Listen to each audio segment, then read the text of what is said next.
ಜಿಲ್ಲಾ ಮತ್ತು ತಾಲೂಕು ಆಡಳಿತದ ಕಾನೂನು ಅರಿವು ದಲಿತ ಮುಖಂಡ ವೆಂಕಟರಾಮು ಅವರ ಸಂಧಾನ ಎರಡು ಸಮುದಾಯಗಳ ಬಿರುಕನ್ನ ಸರಿಪಡಿಸಿದೆ.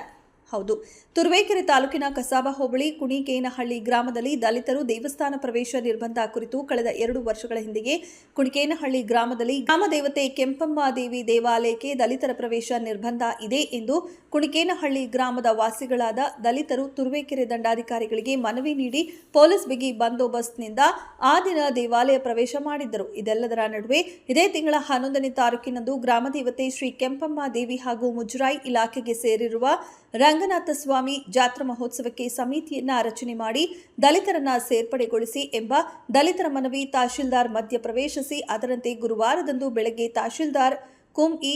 ಅಹಮದ್ ಅವರು ಜಿಲ್ಲಾ ಆಡಳಿತದಿಂದ ತುಮಕೂರು ಹೆಚ್ಚುವರಿ ಪೊಲೀಸ್ ಅಧೀಕ್ಷಕ ಬಿಎಸ್ ಅಬ್ದುಲ್ ಖಾದರ್, ತಿಪಟೂರು ಉಪವಿಭಾಗಾಧಿಕಾರಿ ಶ್ರೀಮತಿ ಸಪ್ತಶ್ರೀ ಅವರು, ತುರುವೇಕೆರೆ ನಿರೀಕ್ಷಕ ಲೋಹಿತ್ ಕುಮಾರ್, ಉಪನಿರೀಕ್ಷಕರಾದ ಸಂಗಮೇಶ್ ಮೇಟಿ, ಸಮಾಜ ಕಲ್ಯಾಣ ಇಲಾಖೆಯ ಶ್ರೀಧರ್ ಮೂರ್ತಿ ಅವರು ಹಾಗೂ ಬಿಗಿಯಾದ ಪೊಲೀಸ್ ಬಂದೋಬಸ್ತ್ ಸಮೇತ ಸದರಿ ಗ್ರಾಮದ ಶ್ರೀ ಕೆಂಪಮ್ಮ ದೇವಿ ದೇವಾಲಯದ ಆವರಣದಲ್ಲಿ ಶಾಂತಿ ಸಭೆ ನಡೆಸಿದರು. ಸವರ್ಣೀಯರು ಹಾಗೂ ದಲಿತರ ಮಧ್ಯೆ ಇರುವ ಬಿರುಕನ್ನು ಸರಿಪಡಿಸಲು ಹರಸಾಹಸ ಪಟ್ಟರು. ಮೂಢನಂಬಿಕೆ, ಅಸ್ಪೃಶ್ಯತೆ ಆಚರಣೆಗೆ ಕಾನೂನು ಬಾಹಿರ ಎಂದು ಹೇಳಿ ದಲಿತರನ್ನ ಸಮಿತಿಯಲ್ಲಿ ಸೇರಿಸಿಕೊಂಡು ಜಾತ್ರೆಯನ್ನು ಆಚರಿಸುವಂತೆ ತಹಶೀಲ್ದಾರ್ ಮನವಿ ಮಾಡಿದರು. ಆದರೂ ಕೆಲ ಕಾಲ ಗೊಂದಲ ವಾತಾವರಣ ಸೃಷ್ಟಿಯಾಯಿತು. ಮತ್ತೆ ಹೆಚ್ಚುವರಿ ಪೊಲೀಸ್ ಅಧೀಕ್ಷಕ ಅಬ್ದುಲ್ ಖಾದರ್ ಕಾನೂನು ವ್ಯವಸ್ಥೆ ಹೇಗೆ ಎಂದು ಕಾನೂನು ಅರಿವು ಹೇಳಿ ದಲಿತರ ಶೋಷಣೆಯಾದರೆ ಎಲ್ಲರನ್ನ ಬಂಧಿಸುವ ಖಡಕ್ ಸಂದೇಶ ನೀಡಿದರು. ಆದರೂ ಸವರ್ಣೀಯರು ಒಪ್ಪಿಗೆ ಸೂಚಿಸಲಿಲ್ಲ. ದಲಿತ ಮುಖಂಡ ವೆಂಕಟರಾಮು ಅವರ ತಂಡ ಸವರ್ಣೀಯರಿಗೆ ಅಸ್ಪೃಶ್ಯತೆಯಿಂದ ಗ್ರಾಮಗಳಿಗೆ ಯಾವೆಲ್ಲ ತೊಂದರೆಗಳು ಆಗಬಹುದು ಎಂಬುದನ್ನು ಮನದಟ್ಟು ಮಾಡಿದರು.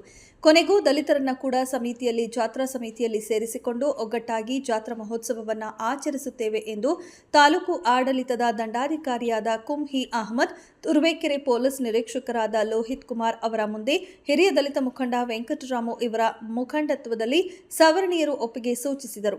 ಅದರಂತೆ ಸ್ಥಳದಲ್ಲಿಯೇ ಸವರ್ಣೀಯರಿಂದ 13 ಜನ ಸದಸ್ಯರು, ದಲಿತ ಜನಾಂಗದ 7 ಜನರನ್ನ ಆಯ್ಕೆ ಮಾಡಲಾಯಿತು.